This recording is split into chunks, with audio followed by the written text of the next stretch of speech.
So the other day I was busy doing my hair and I put my straightener down on the floor, and as I came up, bam, hit my head real hard on my hanging bookshelf. It really hurt. There was even blood. Now in that split second after I hit my head, I had a profound realization. It had quite the impact on me. No pun intended. And it changed the way that I now respond to situations. Curious yet? Let's get into it.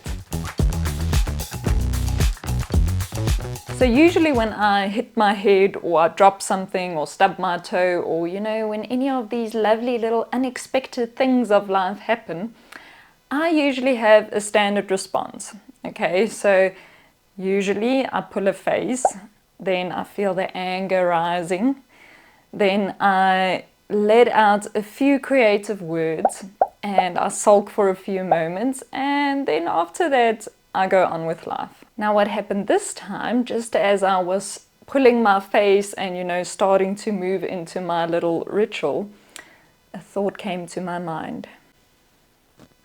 What if I just skipped this part and moved straight to getting on with my day? And it was actually kind of comical because I was in front of a mirror as everything was happening, and as I thought this thought, as this thought came to my mind, I could immediately see my physical and mental state change. So as I was looking at myself, my scrunched up face changed to a relaxed neutral face, my shoulders relaxed, and I could actually even chuckle a little bit at the seriousness of my face before. What I realized is whether I spend the next few minutes angry and wallowing, or whether I just skip ahead and get straight on with my day, the pain will still be the same, my head will still be bleeding, and my head will still take the same amount of time to heal. At that moment, I decided, since being upset about it will just waste my time and my energy and it won't change the fact that it happened in any way, I'll just skip it and move on. So this severe head injury, just kidding, you could barely see the cut after. But this moment taught me a really valuable lesson. It taught me the power of a split-second decision and how much control I actually have over my mental state. It taught me that I don't have to submit to my initial reaction and that I can decide how I'm going to feel next and how it is going to influence the rest of my day. It made me realize that we're always riding on this edge of two opposing thoughts and that we can actually choose which side we're going to fall toward. Now after this little mental triumph, I started going through my days with a little more awareness, and I realized how much of my days were actually made up of a bunch of split-second decisions. It starts in the morning when my alarm goes off. In that moment, in that split second, I can decide whether I'm gonna lay my head back down on that fluffy, lovely pillow or get up and get on with it. And again, in this case, the same applies as with my head bump. So whether I'm angry or not, it will still hurt and the process will still take the same amount of time to heal, right? And similarly, if I choose to snooze for another 10 minutes, I won't feel any better after 10 minutes, so it won't be any easier to get up, and I would have just wasted 10 minutes of my precious morning time.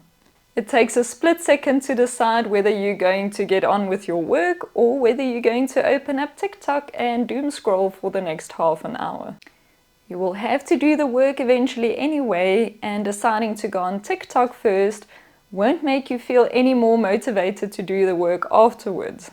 I mean, you'll probably be even less motivated.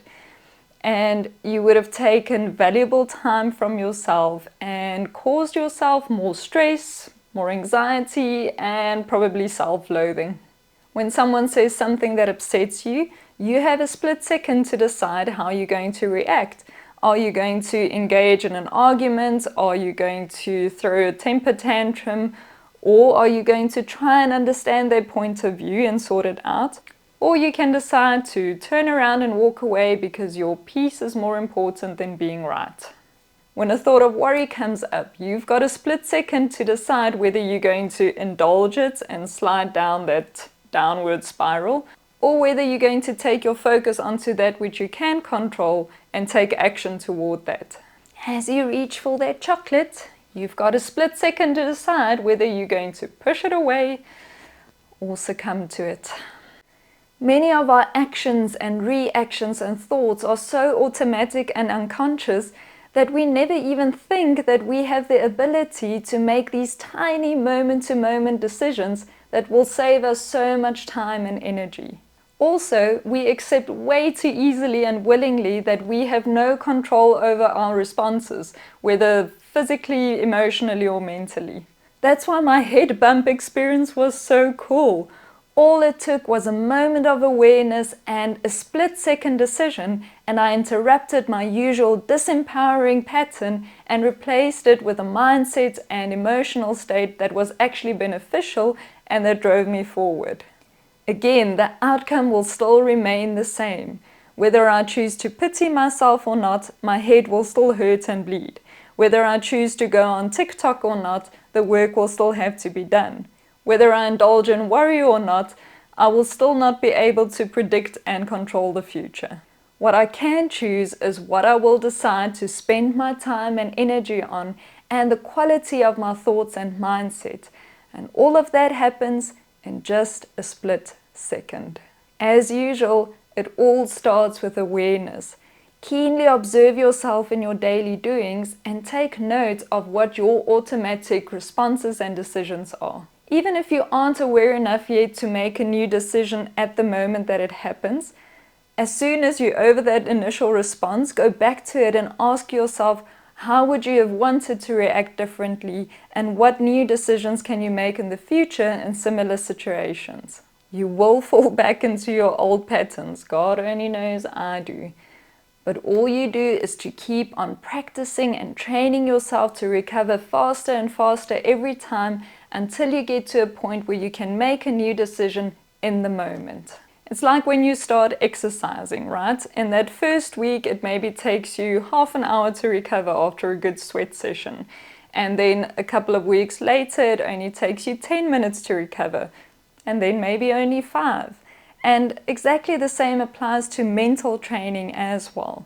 Maybe now when you hit your head, it takes you 10 minutes to calm down after. With a bit of awareness, it will take you 5 minutes, then 2, and then eventually you will be able to make that split-second decision in the moment right after it happened. As Tony Robbins says, pain is inevitable, suffering is optional. So choose not to suffer even if you can't stop the pain. That's it from me for today. I hope you have a beautiful rest of your day or evening. Stay tuned for the bloopers, and may you always make the split-second decision to live an empowered life.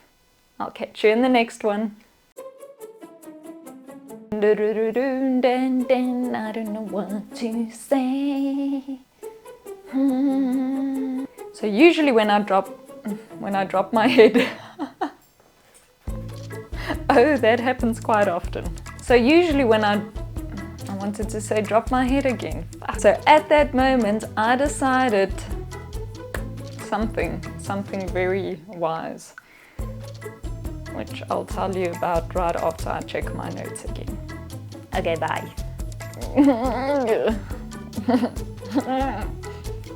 It takes a split second to decide. It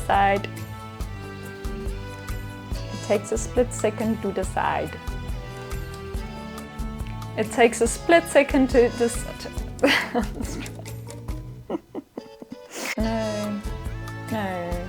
No. Just no.